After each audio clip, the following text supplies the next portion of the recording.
Please, can you introduce yourself for Dignity TV and its viewers? Hello dear viewers, I'm Gongson Jean-Marie. I'm a journalist practicing here in Bamenda, chief town of the Northwest region of Cameroon. Jean-Marie, you're one of the journalists who experienced the internet blackout here in the Northwest region from the 17th of January right up to the 20th of April. You work for the radio, you work for a newspaper. What was it for you during these 3 months? I must say, Cynthia, that it was hell. It was a total hell because I joined journalism from my journalism training to my introduction into the practical realities of daily challenges of journalism in an internet era. From my journalism studies, I was already conversant with the issue of always maybe fact-checking my information, having access to some vital documents from the internet. And when the internet was shut down, I must tell you that I was totally crippled. When I was called from my head office in Boya, that internet without internet or no internet, we have to go to press in 2 days' time. I could not imagine how I would try it. I had to condescend to doing a story of 2,500 words on SMS, and you know how strenuous it is. You have to write a story, you put it in a USB key, you have to lobby or a travel agency to send as if you're sending a mail, and you still call the head office to go and pick it up. And I think that it was not something that could actually be healthy for journalism. For radio, it was the same thing. You could be producing a program, let's say, talk about agriculture. There are some vital documents that you can exploit from the internet by surfing the net and exploiting maybe what WHO is saying, what other organizations have done about agriculture to make your program reach. And without the internet, you are bound to reason just around your nose, because you will be reporting. It's as if you're reporting yourself, because you report something just around you and not comparing it with other practical realities of other economies, other societies. And I think that it limits down your scope, and you end up giving just a minute or a segment of the information to the listener out there. All right, thank you very much, Jean-Marie. Thank you very much, Cynthia, for giving me this opportunity to talk on Dignity Television. All right. Thank you very much for taking our time to join us. Please, do you want to introduce yourself for Dignity TV and its viewers? Well, I'm Emmanuel Wolokombo. I'm the manager of Cameroon Baptist Convention Radio, CBC Radio in America. And the station manager was here at the time when we had the internet blackout for 3 months. What were the challenges you faced? Well, talking about the challenges, during the time of internet shutdown in the Northwest, it was quite challenging for us as a radio station. Challenging in the sense that foreign news, for instance, that used to constitute a very great portion of our news, mainly relates of church news, from the Baptist World Alliance and the BBC via internet. It was very challenging. It will mean you may have to listen to BBC radio, then begin to either transcribe or do something. It was crazy. And there are some programs over the radio that require research. You get some information online, then you'll be able to see the whole news. So that limited us greatly. Secondly, our radio is online. We used to get people calling us from Kenya, from South Africa, from Britain, and within this period, we were completely out of touch. All right. So after these 3 months for the return of the internet, what has it been for you for this past 1 week? Well, for this past 1 week is quite good. We can now access information via internet. But again, the challenging thing here is, like we say, we do not know to what extent we can do things. We do not use the internet as freely as we used to use before. Not that one was using the internet doing things that we were supposed to do.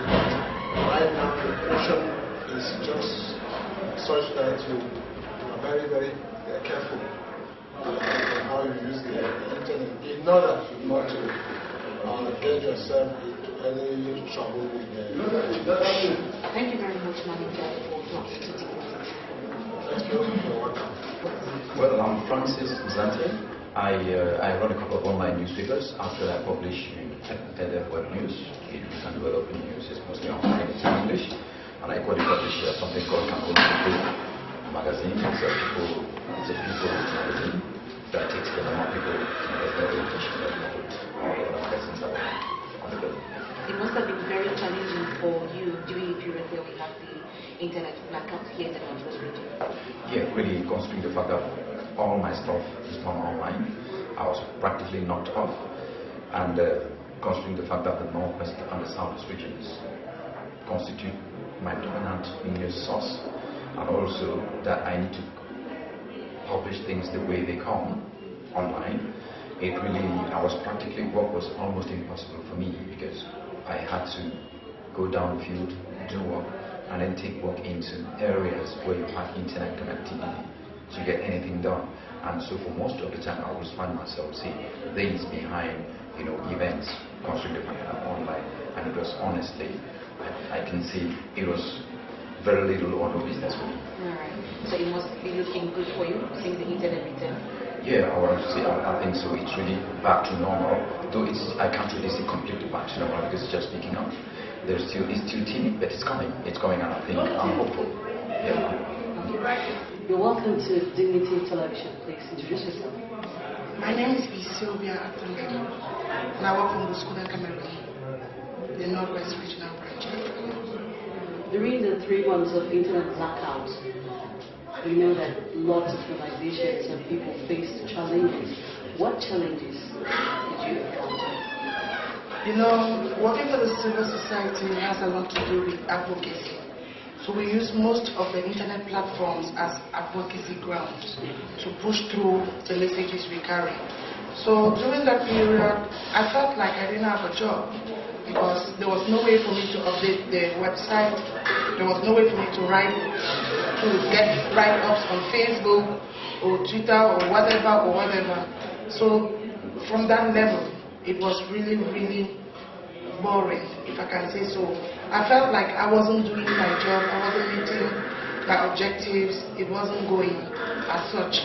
Those are some of the challenges I faced. But thank God the media has other very many arms. So we started to using other platforms that do not entail the internet.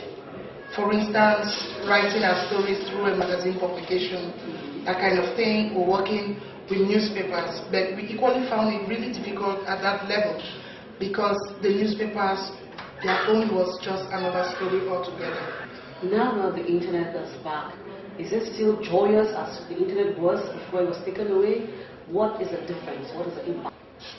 People have become so used to no internet for a long period of 3 months in such a way that some people are no job. They are no longer very interested, and since it is viewed as some platform of hate, in another context, people stay off because you don't know whom you are talking to, you don't know whom is taking your opinion to where. So people are just really off. It's not I can go for a whole day without browsing. It doesn't mean anything to me. Welcome to Dignity Television. Please introduce yourself. My name is Judah Banseka. I correspond for the Cali newspaper, The Four Cameroonian, and I also coordinate the radio evangelism project in the Banseka province. During these 3 months of internet absence, we'd like to know what consequences as a result, what challenges, and at what cost. Well, the challenges were enormous, as you must know. When I look at the side of the newspaper, as I said, considering the fact that the head office and the printing house is in Douala and sending stories over to Douala is really, really challenging. Our first immediate reaction was, we did nothing because it meant that maybe I would have to travel to Douala to present my stories there, which was also a typical thing. We published weekly. How was I going to be doing that? So, one moment my editor-in-chief requested that I do a story by SMS text message. Usually, I will contribute up to 4 or 5 stories. But that attempt, I was only able to do 1 story. It took me a whole day to be able to come up with a story by text. Then, secondly, we thought, okay, Without difficulty, I could print out the story, print the pictures, and use the services of the traveling agencies. We did that for some time. But there was also this difficulty that each time they receive the stories over there, they have to start typing them all over again, which also took so much time. Thirdly, now I came up with a solution that works very well for us until the internet was restored. That is, we procured a USB drive, a USB stick, which, we're sending forth and back dual and Bamenda, which means that, okay, when it gets here, I put my stories in and pictures, and I go to the traveling agency and mail that to Douala, they get them all, send it back to me. 3 months later, back on the rails, running smoothly, is it? Yeah, kind of, because gradually we're going back to doing things as they were. But 3 months have had kind of an impact on us, which is a little bit negative in the sense vis-a-vis the usage of the internet. Because I, for one, I could stay in the office until as late as 10 p.m. because of the internet. But I find myself just going straight to doing what I need to do, and I'm off it. Because after 1 month period or getting to 2 or before 3 months, it was like, that was just how life was. I remember going to Yaoundé for a meeting, and the other people we attended the meeting together were like wondering, how do you people manage Bamenda without the internet? And I just told them, we're even waiting for the calls and SMSs to be cut off too, because it's not doing anything to us really well. That was just bluffing, because they want to see you desperate, and I didn't want to show that I was desperate. Right. But with the coming back of the internet, I think gradually it's picking up and it's making life easier again. Thank you so much for speaking with Dignity Television. Thank you. Welcome to the studio, sir. Welcome to Dignity Television. Thank you so very much. Please kindly introduce yourself. My name is Richard Inde Lajam. I work with Radio Evangeline Bamenda. I also correspond for Lyon, Cameroon's English Daily Guidance Post newspaper. The past 3 months have been internet blackouts in the 204 regions of Cameroon. What challenges did you experience and what cost did you incur? In fact, I found myself in the dark ages that you get used to something and suddenly you don't have it. It was real hell, going through hell, especially as there were moments I had to send stories by SMS, and you know what it means. Sometimes I will type, and by the time I click send, it will not go to tell me the message cannot be sent, either the story I have to cut and all of that. So it was very, very costly to me. And again, working for a radio station where I do a program on sports, and I will need to get information on what is happening in the world of sports in other countries. In fact, I had to suspend that program for over a month because I couldn't just continue. That you have to talk only on one thing all the time. And sometimes I would even rely on the newspapers, what newspapers have published concerning sports. And that's how I kept the program going for some time before I suspended it because there was no internet. And still in the radio that you do news, and from a Catholic radio, where news from the Vatican should always appear in your newscast. Yes. But then you cannot have any information from the Vatican. And so it's most of the time we relied on local news. And it's not every day that you have events within the church that you could get information from there. And nationally, sometimes where there are online that you could get information about what is happening in other parts of Cameroon.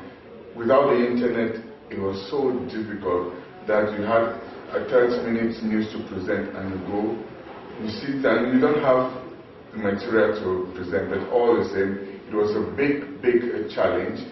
And I also remember one time I had to travel right to Bafoussam, moving for about 80 kilometers because I had some urgent stories to send and pictures. So I went to Bakusam and took up time, sat somewhere where to work on my internet. In fact, I spent more than 4 hours because I really I wanted to enjoy the internet services in that region. Now, sir, with the veil of the dark ages having been uplifted, is there light at the end of the tunnel? If there is the light bright enough?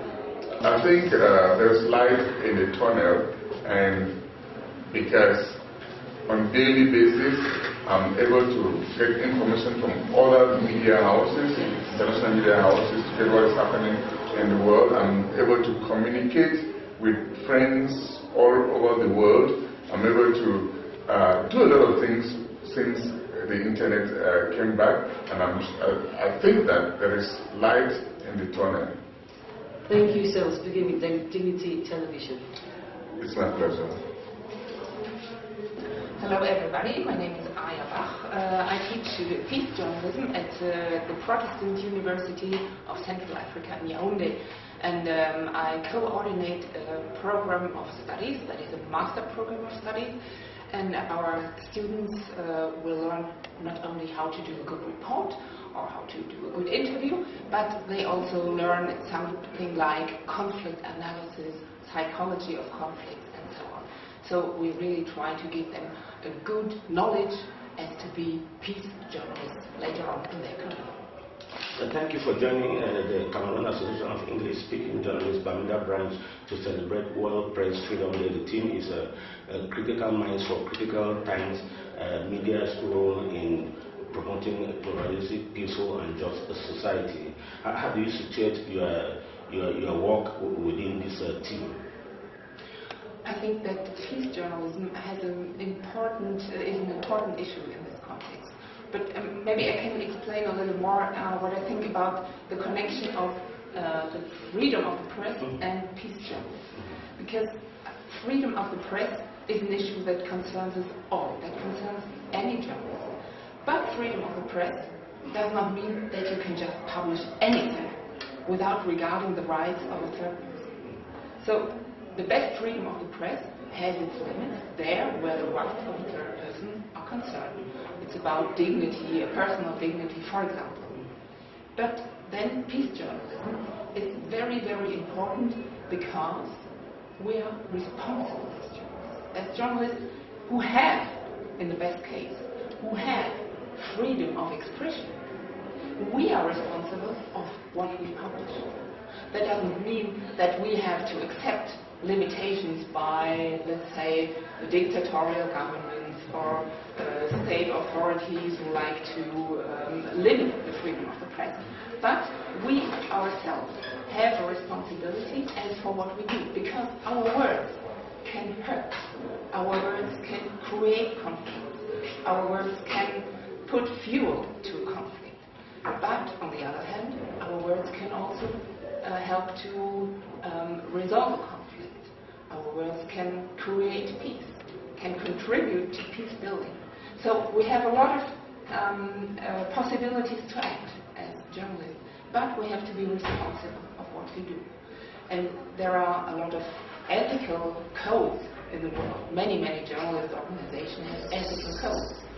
I'm a journalist from Germany, teaching at Cameroon at the moment.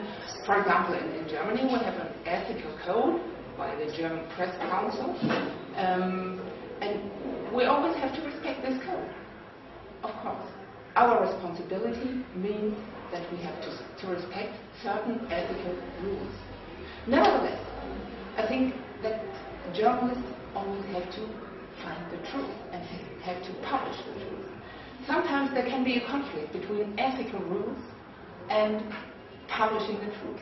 And we always have to find a very good equilibrium. We have to interpret the ethical codes concerning the special problem that we are reporting on. And that means that respecting these ethical codes in order to create peace, we have to be responsible of what we publish. We have to be responsible of our words, of our pictures that we broadcast. And in your presentation, you also made emphasis on the fact that peace journalism does not mean journalism of appeasement. Can you enlighten the public on that? Yes, peace journalism, of course, does not mean appeasement, because appeasement would mean, for example, to not publish information just for fear that it could cause a problem. No, if there is a problem must be analyzed, and a problem should be solved. And as journalists, we have the obligation, first of all, to have a look at the problem, to analyze the problem, and then to find resolutions if possible. And this is why I said peace journalism is not appeasement journalism. Because appeasement would say we keep silence about certain problems, we pretend that there is no problem. But this cannot be the idea of peace journalism. It's like a wound. Sometimes a doctor has to dig in a wound to get out something that causes a problem. He cannot only just close the wound, but the problem will persist, and it will even get worse. No. Sometimes, even if it hurts, sometimes you have to find what causes the problem, and you have to work on it. But as peace journalists, we have to do it in a way that does not cause new problems, that does not cause new aggressions, that does not cause new conflicts. But we have to do it in an equilibrium, in a way that can be accepted by either party of the conflict. And we must be very, very aware of the effects of our work. So we have to look at the conflict, analyze it, and find a way to report on it that does not aggravate the conflict, but that aims at a resolution. Finally, you've been in Cameroon for some time and you have watched the media landscape. Do you have the impression that within the background of the uprisings in Anglophone Cameroon, journalists have helped to abet or to fuel the crisis? It's a difficult question for me because there are so many publications in Cameroon, I think about 600 newspapers, that definitely I cannot read all of them. So I can only talk about a small choice of newspapers, for example, that I read. And I must say that sometimes I found reports that, as for me, were not very well equilibrated, not very well balanced.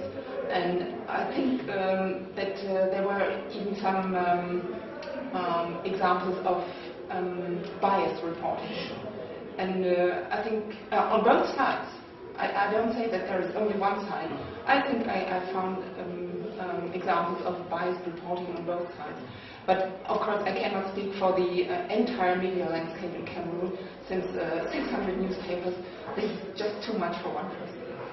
It was nice talking to you. Thank you. Thank you. Thank you.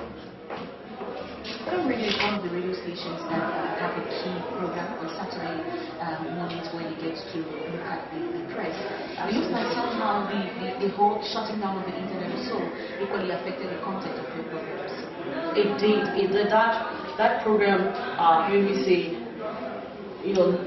left from being a lion to a lamb. Look at that difference. That's a program that used to be fierce, that would hit hard, and said this is that was very objective. But that program was forced to become, a shadow of itself, to dance to the tune of the regime, to stop when they need to stop, to pause, and to change down steps.